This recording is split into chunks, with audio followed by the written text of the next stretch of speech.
Hello, नमस्कार. तुम्हाला सगळ्यांचं आज आणखी एका नवीन रेसिपीमध्ये मी प्रियंका तुमचं सगळ्यांचंच मनापासून स्वागत करते. तर आज आपण झटपट आणि एकदम झणझणीत अशी टोमॅटोची चटणी बघणार आहोत. त्याआधी मी एवढं साहित्य घेतलेलं आहे यामध्ये. तर हे सगळं आपण स्वच्छ धुवून बारीक चिरून घेणार आहोत.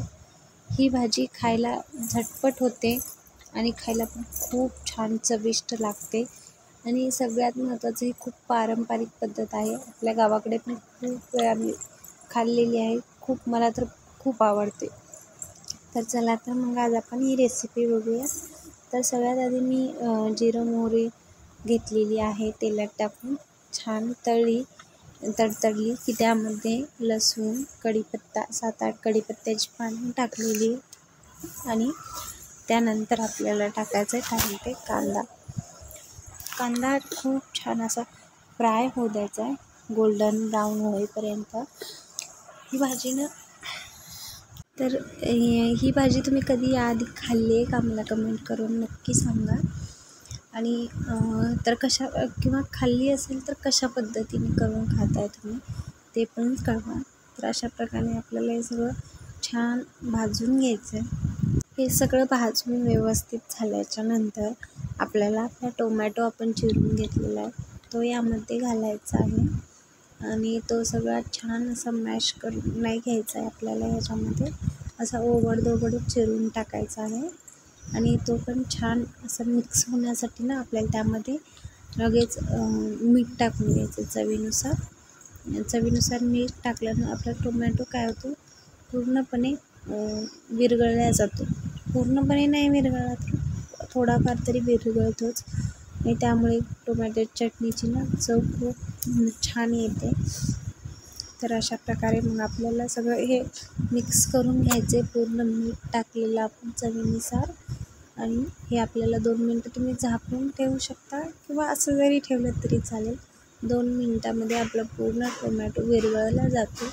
कांदा आणि टोमॅटोची पूर्ण मिक्स होते भाजी छान. आणि मग आपल्याला अजून एकदा 1-2 वेळा त्याला मध्ये आपल्याला हलवायचं आहे आणि हलवून झाल्याच्या नंतर तुम्ही त्यामध्ये चवीनुसार हळद पावडर, लाल तिखट, धना पावडर हे सगळं घालून घ्या, कोथिंबीर वगैरे सगळं. तर अशी आपली टोमॅटोची चटणी खूप छान होते.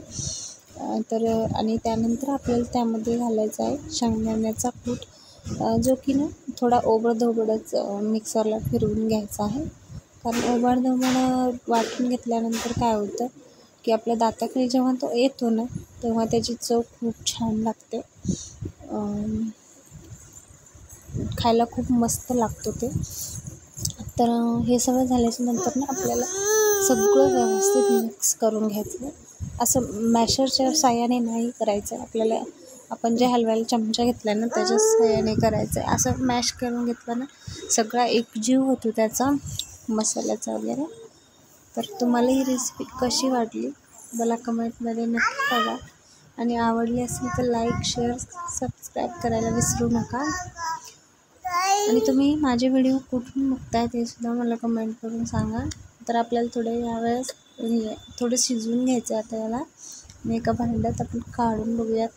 तर तुम्ही ही चटणी कशासोबत पण खाऊ शकता, चपाती बरोबर, भाकरी बरोबर खूप छान लागते.